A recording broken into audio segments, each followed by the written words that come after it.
Rachel Holt for Nesson.com here at the practice field at Gillette Stadium, and day one of mandatory minicamp has just wrapped up here with Doug Kyde and Zach Cox. And Doug, what did you see out there? Who did you like? Rob Ninkovich actually had a pretty good practice out there. He intercepted Tom Brady, which is definitely a feat in its own there.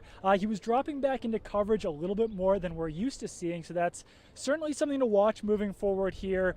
We kind of expected to see Shea McClellan dropping back into coverage. It was Ninkovich instead, so like I said, a little bit different there. Devin McCourty also got his hand on a ball out there, and Malcolm Butler had a pretty good first showing. That was his first showing in practice this spring in front of the media.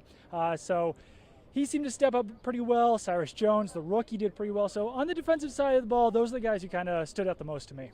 Hey, on the offensive side, Jimmy Garoppolo said, this is between night and day from how he was his rookie year. What did you see from him? I saw more of the same that we saw in OTAs. He had a very good performance on the first day of OTAs. That was open to the media a couple weeks back. He looked very good again today. I really think everything he says, he's grasping the offense better. He just looks more confident. He looks more like an NFL player than he has in the past. I also liked what I saw from Martellus Bennett. He's who's one of their big-time offseason acquisitions. And with Rob Gronkowski not here today, we still don't know exactly why he was not here, but that gave Bennett some extra reps. He was actually working with Tom Brady one-on-one solo session for about 20 minutes.